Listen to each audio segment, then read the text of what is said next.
My name is Emily Carter, and I'm 28 years old. For as long as I can remember, my family has treated me like the odd one out. The girl who didn't marry young, didn't rush to have kids, and didn't build her entire identity around being a mom. I wasn't against having children someday, but at 28, I was still figuring myself out. I had a career I loved, an apartment I worked hard for, and a freedom that made me feel alive. But to my family, that freedom wasn't something to respect. It was something to exploit. It started small, the way these things usually do. My sister, Megan, had her first baby when she was 23. She'd call me, pleading for help. "Just an hour, I need a nap." Or, "Can you swing by? The baby's teething, and I'm losing my mind." Of course, I said yes. She was my sister, and I adored my niece. But what began as once in a while quickly became every week, then multiple times a week. At family gatherings, I'd hear the same line over and over. "Emily can do it. She's child-free." As if those two words, child-free, erased my time, my commitments, my exhaustion. My mom would nod approvingly at Megan and my brother Jason, who both had kids, while rolling her eyes at me. "You're the one with all the free time," she'd say. "What else are you doing?" The truth? A lot. I worked as a freelance graphic designer, juggling multiple clients. Some days I was buried in projects from sunrise to midnight. But try explaining deadlines and client demands to a family that only measured responsibility by how many kids you had. To them, my job wasn't real, my time wasn't valuable, and my boundaries didn't matter. One Christmas, the pattern became painfully clear. We were all sitting around the living room, wrapping up dinner, when Megan's two toddlers began to cry. She turned to me without hesitation. "Emily, can you take them upstairs and get them settled? You're so good with them, and honestly, you don't have anything else to do tonight." The word stung. I looked around the room, my parents, Jason, even his wife, all nodding like it was obvious. Like my presence there wasn't as a guest, a daughter, a sister, but as the unpaid babysitter. I swallowed my frustration, forced a smile, and did as I was told. But inside, something cracked. Over the years, it only escalated. Jason and his wife started dropping their kids off at my apartment without warning. Just for a couple hours, that stretched into whole days. Megan would text me at 6 a.m. "Can you come by? I need a break." Sometimes I'd cancel my own plans because guilt wrapped around me like chains. But what hurt most wasn't the babysitting itself. I loved my nieces and nephews. What hurt was the way my family dismissed me, as if I had no life of my own. As if being child-free meant I didn't deserve respect. I'll never forget one Sunday lunch. We were all crammed around my parents' dining table when Jason joked, "Emily should really start charging for all this babysitting." "Oh wait, she doesn't have kids, so she doesn't need the money." Everyone laughed, except me. My mom patted my hand condescendingly and added, "Sweetheart, you should be grateful. Watching the kids gives you practice for when you finally settle down." That word, finally, burned. As if I were behind. As if my life wasn't full unless I had children. I felt the walls close in around me that day. Their laughter, their dismissive smiles, the way my voice never seemed to matter. I went home, sat in my apartment, and stared at my empty calendar. Not because I didn't have work, but because I'd canceled my own weekend plans to watch Megan's kids the day before. And then it hit me. Maybe they were right. I had been babysitting like it was my duty, my unpaid obligation. I'd been playing into their belief that my time wasn't worth anything. But that was about to change. Because the next time they told me to babysit just because I was child-free, I had a reply waiting for them. And, trust me, they couldn't afford it. The first time I tested my new approach came sooner than I expected. It was a Friday afternoon, and I had just settled into a Zoom call with a new client, a big one. If I landed this project, it could carry me financially for the next 3 months. My phone buzzed mid-presentation. "Megan." I ignored it, focusing on explaining my design proposal. But she called again. And again. I finally muted myself and whispered, "What, Megan?" Her voice was frantic. "Emily, please. I need you. The twins are wild. I can't handle them right now. Just come by for a couple of hours." I closed my eyes, my patience unraveling. I wanted to scream, "I'm working, Megan. This is my job, my livelihood, the thing that pays my rent." But I knew if I said that, she'd sigh dramatically, mutter something about, "Must be nice to sit at home on your laptop," and hang up. So instead, I took a breath. "I can come by, but my time isn't free anymore." Silence. For a second, I thought the call had dropped. Then Megan laughed, sharp and incredulous. "What are you talking about? You're my sister." "Exactly," I said firmly. "I'm your sister, not your nanny. If you want me to babysit, I'll need $25 an hour." Her gasp was audible. "Are you kidding me? Families don't charge each other. You don't even have kids. It's not like you have anything better to do." And there it was, the dagger she always twisted. But this time I was ready. "I do have things to do, Megan. I have clients. I have a life. And if you want my help, it's going to cost you. Otherwise, you'll need to figure it out yourself." Her tone turned icy. Wow. "I can't believe you. You've really changed, Emily." "No," I replied, my voice steady. "I finally realized my time has value." She hung up. I went back to my meeting, adrenaline pumping. For the first time in years, I hadn't folded under the weight of her guilt. I'd stood up for myself. Of course, the fallout came quickly. The next day, my mom called. "Emily," she started, her tone full of disappointment, "I can't believe you told Megan you'd charge her to watch her children. She's your sister." I pinched the bridge of my nose. "Mom, Megan treats me like free labor. I'm not her nanny. She's exhausted, sweetheart. You wouldn't understand. You don't have kids. But when you do, you'll see how hard it is." There it was again. That dismissive mantra. "You wouldn't understand." "Maybe I don't understand what it's like to be a mom," I said slowly, "but I do understand being taken advantage of. And I'm done with it. From now on, if anyone wants me to babysit, they'll have to pay my fee. It's that simple." Mom's gasp crackled through the line. "You're being selfish. Family helps family. Family also respects family," I shot back. "And right now, no one respects me." She hung up, furious. For a moment, guilt pricked at me. Was I being cruel? Was I really selfish? But then I thought about all the times I'd canceled plans, lost work, sacrificed sleep, because my siblings assumed my time meant nothing. No more. The next test came from Jason. A week later, he and his wife dropped by my apartment unannounced, their 2 kids in tow. "Hey, Jason said cheerfully, "we need a little date night. Mind watching the kids?" I took a slow sip of my coffee, meeting his hopeful grin with calm eyes. "Sure," I said. "My rate is $25 an hour, $30 if it goes past midnight." His smile faltered. "Wait, you're serious?" "Very." His wife scoffed. "You're unbelievable. We thought you loved your nieces and nephews." "I do," I said firmly. "But loving them doesn't mean I have to sacrifice myself for free every time you want a break. If you want my time, you'll need to pay for it. Otherwise, I have other things to do." Jason's jaw clenched. He muttered something under his breath, then grabbed the kids' hands. "Come on, let's go.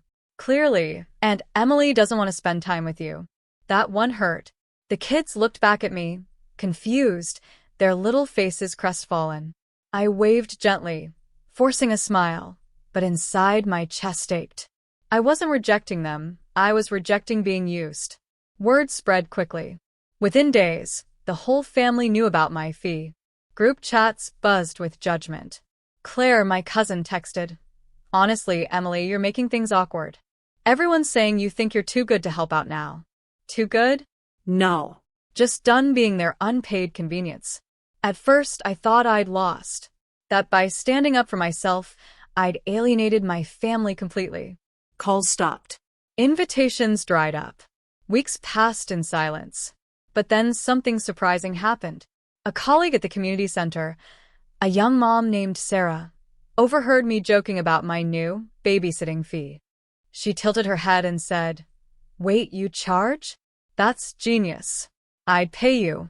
I can't afford a professional nanny, but $25 an hour for someone trustworthy? That's a blessing. And just like that, a spark lit in my mind. What if my family's mockery could become my advantage? What if instead of babysitting under guilt, I turned it into a side business? Within a month, I had 3 regular clients. Parents who appreciated me, respected my time, and paid me fairly. They told their friends. Word spread. Soon, I was juggling freelance design work by day and babysitting gigs by night. My bank account grew. For the first time, my time was paying me back. And the irony? My family noticed. One Sunday dinner, after weeks of avoiding me, I walked into my parents' house. Megan raised her eyebrows. So, I hear you're charging strangers now too. Babysitting for money, like a teenager with a summer job. I smiled sweetly. Actually, yes. And last month, I made enough from babysitting alone to cover my rent. The room went quiet. Jason looked away. My mom pursed her lips. I leaned back in my chair, savoring the silence. Funny, isn't it? The thing you all mocked me for turned out to be valuable. Turns out, child-free doesn't mean free. And for the first time, they had no clever comeback. But I wasn't finished. Because soon, the day would come when Megan and Jason actually needed me, really needed me. And that's when they'd learn the truth. They couldn't afford my fee. The following weeks were a masterclass in passive-aggressive warfare. Megan wouldn't speak directly to me anymore, but I'd hear from my mom. Your sister's struggling, Emily. She's so tired. If you really cared, you'd help her without making it about money. Jason, meanwhile, decided to mock me publicly. He posted on Facebook about how family used to mean helping each other, but now it's all about charging fees and keeping score. The comments poured in from his friends, some agreeing, some gently pointing out that babysitting is work. I stayed silent, because I knew arguing online would only make me look petty. Still, it hurt. The guilt never fully disappeared. Every time I saw my nieces and nephews, their little hands reaching for me, I felt torn in half. I loved them more than anything, but I couldn't keep sacrificing myself for siblings who treated me like free labor. One evening, Megan called out of the blue. Her voice was shaky, almost desperate. Emily, I don't know what to do. The twins won't stop crying, and David's working late, and I need you. Please. For a moment, my heart softened. Then I remembered the silence, the mockery, the entitlement. I swallowed hard. I can come, I said carefully, but my rate still applies. There was a long pause. I could almost hear her grinding her teeth. You're unbelievable, she spat. Charging your own family. What kind of sister are you? I exhaled slowly. The kind of sister who's tired of being treated like a servant. She hung up. That night, I sat at my desk staring at unfinished design drafts. My hands shook with adrenaline. Had I gone too far? Was I heartless?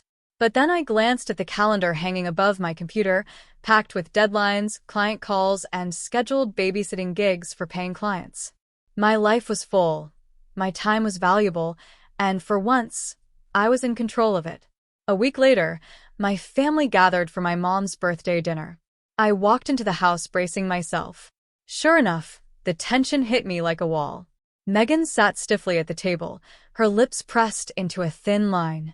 Jason smirked when I walked in, muttering something to his wife. We made it through dinner in near silence, the air thick with resentment. Finally, Megan slammed her fork down. I can't believe you're still doing this babysitting nonsense, she snapped. Charging strangers, charging family. It's pathetic. Jason chuckled. Yeah, real career move there. Maybe next you'll start a lemonade stand. The words burned, but I forced myself to stay calm. You think it's pathetic? I asked softly. Because last month, I made more from babysitting than I ever did when I helped you both for free. The only difference is, now I'm respected for it. The room went quiet. Jason frowned. Respected? By who? A bunch of desperate moms who can't afford real childcare. That one hit hard. I clenched my fists under the table. But instead of exploding, I looked him dead in the eye. By people who actually value my time, I said evenly. Which is more than I can say for this family. My mom's sharp inhale filled the silence. Emily. No, Mom. I cut in, my voice trembling but strong. You all spent years treating me like I had no life, no value, no worth because I didn't have kids. You decided child-free meant free. But it doesn't. My time matters. My work matters. I matter. And if you can't see that, that's on you, not me. The table was frozen. For once, no one had a quick insult. Jason looked away. Megan crossed her arms, eyes blazing, but she didn't speak. My mom pursed her lips, clearly furious that I dared to challenge the family hierarchy in her house. I stood, my chair scraping loudly against the floor. Thanks for dinner. I'll see myself out. And I left, my heart pounding so hard I thought it might burst. Driving home through the quiet streets, snowflakes drifting in the headlights, I realized something. I wasn't just setting boundaries. I was forcing them to face a truth they hated, that their control over me was gone. And deep down, I knew the day would come when they'd need me more than ever. That was the thing about always depending on someone you took for granted. Eventually, the bill comes due. And when that day came, my fee wouldn't just be money. It would be a lesson they'd never forget. The silence didn't last long. 2 weeks after Mom's birthday dinner, Megan called again. But this time, her voice wasn't angry. It was panicked. Emily, I don't know what to do, she sobbed. The daycare closed today because of some water damage. David can't leave work, and I have a meeting I can't miss. I need you, please. Just for a few hours. Her desperation tugged at me. For years, I'd been the first call in every crisis. And for years, I had rushed in without question. But now I had to remind myself. My time had value. Okay, I said carefully. My rate is $25 an hour. Same as always. She groaned. Emily, I don't have cash to throw around right now. Please don't do this. I pinched the bridge of my nose, closing my eyes. Megan, I love your kids. I do. But this is work. My time is work. If you can't pay me, I can't come. She cursed under her breath. You're impossible. What kind of aunt charges her own family? The kind of aunt who's been treated like free labor for years, I shot back. She hung up. I sat there in my apartment, guilt gnawing at me again. My instinct screamed to help. But another part of me whispered, she's not asking, she's demanding. And you're allowed to say no. A day later, Jason showed up. Not a call, not a text. He literally knocked on my door, his 2 kids clinging to his coat sleeves. I need you, he said quickly. Sandra's mom fell and is in the hospital. She went to check on her, and I have a work dinner. Just a couple hours. I crossed my arms. Jason. He gave me that practiced brotherly smile, the one he used to charm teachers out of giving him detention. Come on, sis. You love these little guys. And you're not busy tonight, right? The nerve. I am busy, I said flatly. And if you want me to cancel my plans, my fee is $25 an hour. His smile evaporated. You're serious? Very. He glanced down at his kids, then back at me. You'd really turn them away? Your own niece and nephew? No, I said softly, kneeling to their level. I'd never turn them away. But I won't keep letting you and Megan treat me like I don't matter. You want me to help? You pay me. Simple as that. Jason's jaw tightened. He muttered something under his breath, then pulled the kids away. Fine. Forget it. We'll figure something out. And he left. For the next month, I didn't hear from either of them. My family chat was quiet too, except for the occasional passive-aggressive meme my mom sent about selfish people and family who forget their roots. I rolled my eyes and deleted them. But I wasn't idle. My babysitting side hustle had exploded. Sarah, the mom who first suggested it, kept recommending me to her friends. Soon, I had a steady stream of clients. I built a little website, listed my rates, and even added a section about my freelance design work. My 2 worlds, design and childcare, were colliding in ways I never expected.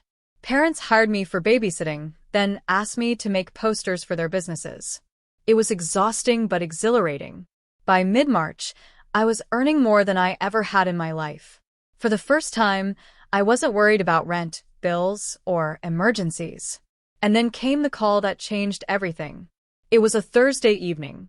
I was at the center folding laundry from a donation drive when my phone buzzed. Jason.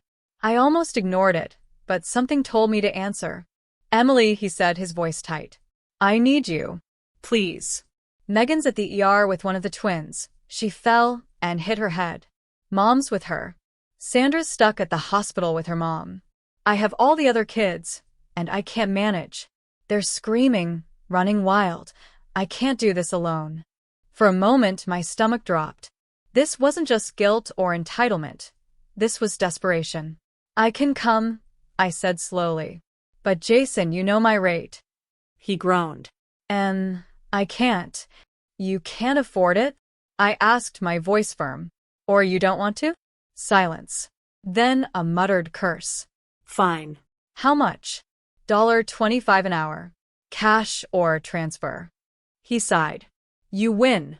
Just get here, please. When I arrived, his house was chaos. Toys scattered across the floor, the kids screaming over the TV, Jason pacing like a trapped animal. The moment I stepped in, the kids ran to me, clinging to my legs. Aunt Emily, I smiled, scooping one of them up. Hey, sweethearts. And just like that, the house calmed. I guided them into the playroom, handed out snacks, and set up a movie. Within 15 minutes, they were settled. Jason stared at me like I'd performed sorcery. How do you do that? He muttered. I raised an eyebrow. Respect. Patience. And a lot of practice. He rubbed his face, exhausted. I don't know how we've taken you for granted all these years. My chest tightened. For the first time, I heard something in his voice that sounded like humility.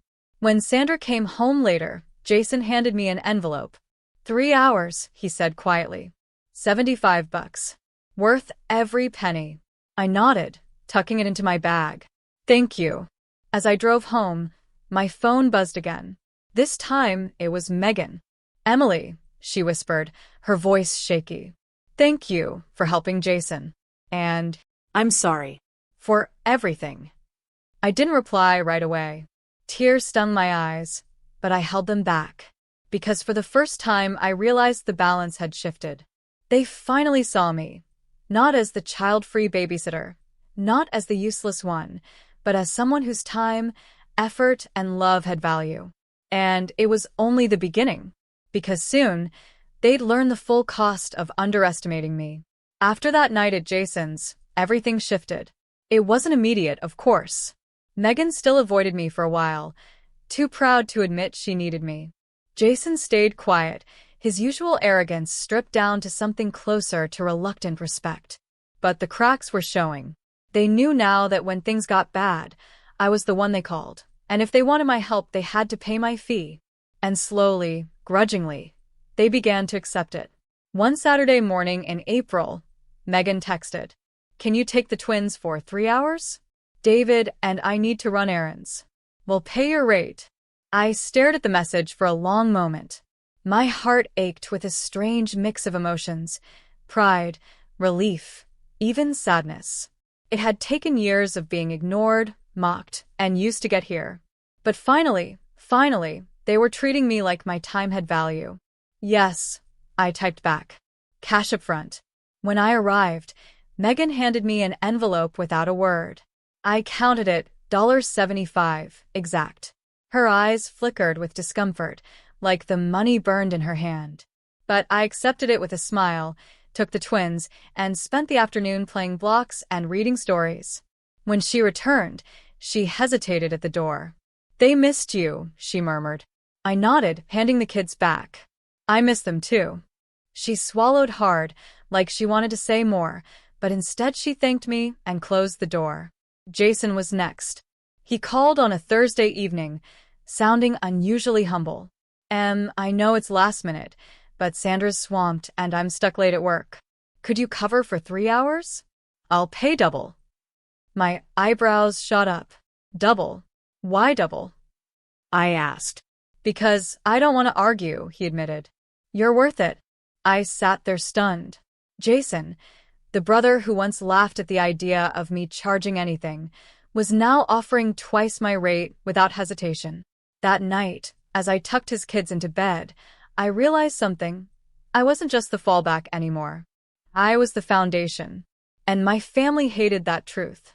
At the next family dinner, Mom finally snapped.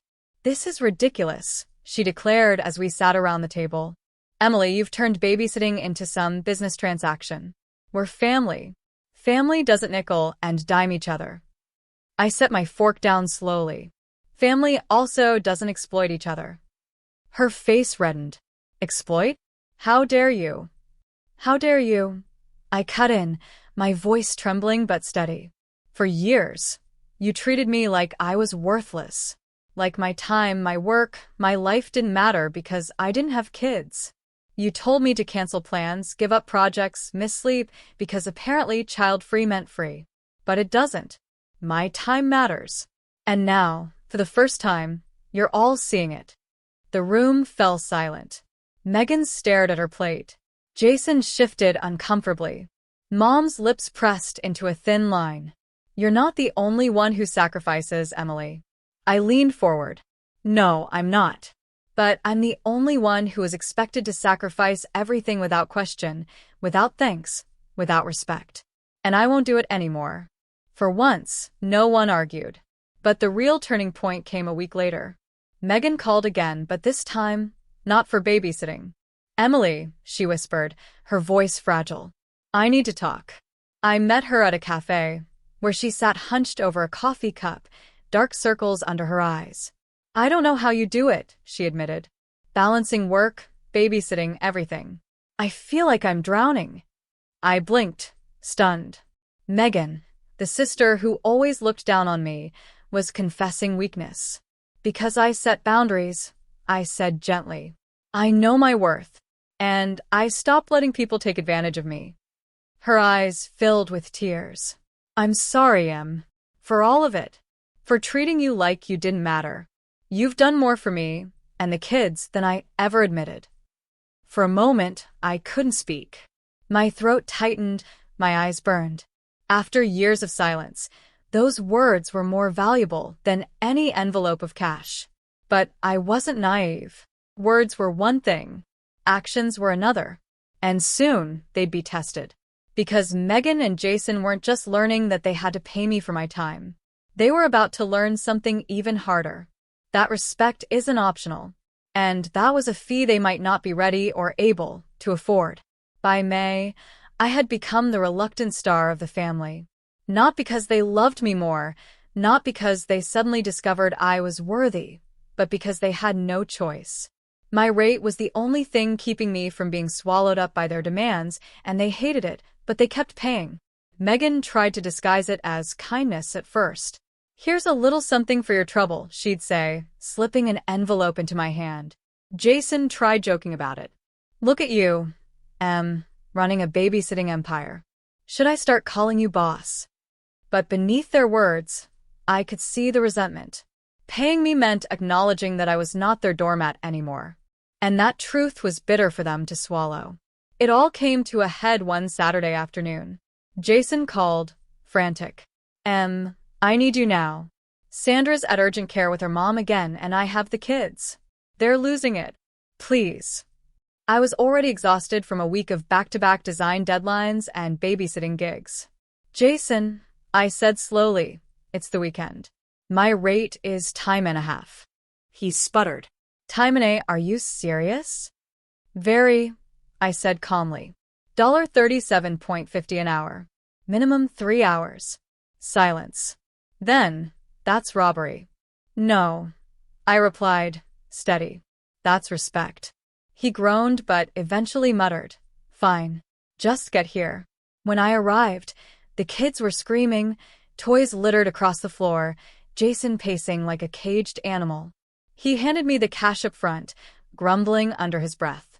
3 hours later, the house was calm, the kids tucked into bed, Jason staring at me like I'd performed a miracle. "You're good at this," he admitted reluctantly. "Better than we ever gave you credit for." I slipped the money into my bag. "I always was. You just never cared enough to notice." That night, as I drove home, my phone buzzed. "Megan." "Emily," she whispered. "I need you tomorrow. David and I have an event, and I can't find a sitter. Can you?" "My rate applies." I cut in. She sighed heavily. "Of course. But, could you maybe lower it? Just this once." I closed my eyes, my grip tightening on the steering wheel. Part of me wanted to give in, to soften, to let her slide. But another part of me remembered every dismissal, every time they laughed at my free time, every moment I was made to feel less than. "No, Megan," I said firmly. "If anything, my rate is going up. Summer hours are in demand." Her sharp intake of breath told me everything I needed to know. "You're impossible." "No," I said quietly. "I'm finally free." The next day, when I showed up, Megan handed me the money without a word. But her eyes told me the truth. She hated every second of it. By June, the whispers began. At family gatherings, I heard them. "Emily thinks she's better than us now. She's charging family. It's disgusting. She only babysits because she couldn't hack a real job." They wanted to tear me down, but none of it mattered. Because when they needed me, and they always did, they still paid. Then came the breaking point. Mom called a family meeting. We gathered in the living room, the air thick with tension.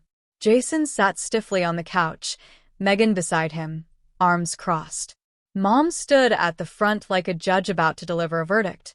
"This has gone on long enough," she declared. "Emily, you're tearing this family apart with your greed." I laughed, bitter and sharp. "Greed? You mean boundaries." Megan's eyes flashed. "You're making us feel like strangers in our own family, charging us like clients." "Because that's how you've treated me for years," I snapped. "As a service. As free labor. Never as a sister. Never as a daughter." Jason leaned forward. "We're not saying you shouldn't be respected, but this business with fees, it's humiliating." "For you," I said coldly. "Not for me." Mom's voice rose.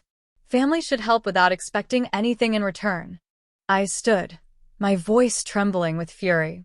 "And family should love without conditions. But you never gave me that. You gave me chores. You gave me mockery. You gave me nothing. And now you're mad because I finally demanded something in return." The room went silent. Jason rubbed his temples. Megan's eyes filled with tears. Finally, I spoke again, quieter this time. "This isn't about money. This is about respect. And if you can't give me that, then you don't get me at all. No babysitting. No favors. Nothing." And with that, I turned and walked out. For days, the silence was deafening. No calls. No texts. Not even guilt trips.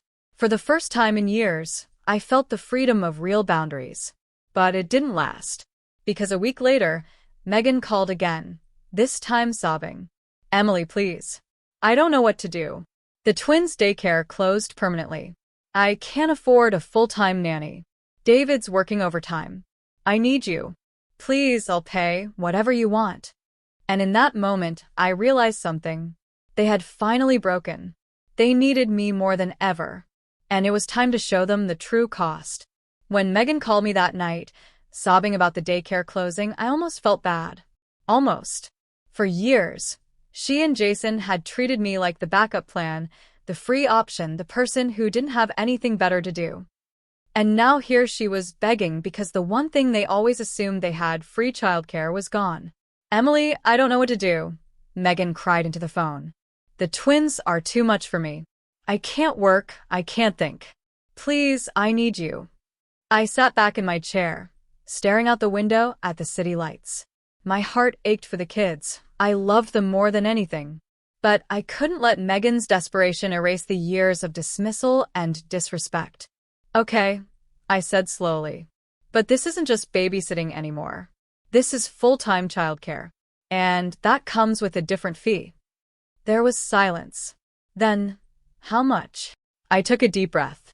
$600 a week. Paid every Friday. Non-negotiable. Her gasp was sharp. 600? Emily, that's insane. That's more than my rent. And still less than a full-time nanny, I replied calmly. This is the reality of what my time is worth, Megan. You wanted me to act like a professional? Fine. I'm giving you a professional arrangement. Her voice broke. I can't afford that. I closed my eyes. Then you'll need to find someone else. She sobbed harder, muttered something under her breath, and hung up. For the first time in years, I didn't feel guilty. I felt powerful. 3 days later, Jason showed up at my door. He looked exhausted, dark circles under his eyes, shoulders slumped. I can't keep doing this. Between work, Sandra's mom, and the kids, I'm falling apart. Megan's drowning too. Please can't you just help without all these rules? I studied him. For the first time, he didn't look smug or superior. He looked human. No, I said firmly. Not without respect. Not without pay. Because the second I go back to helping for free, you'll all slide right back into treating me like nothing. He exhaled shakily, leaning against the doorframe. You've changed, Emily. I met his eyes. No.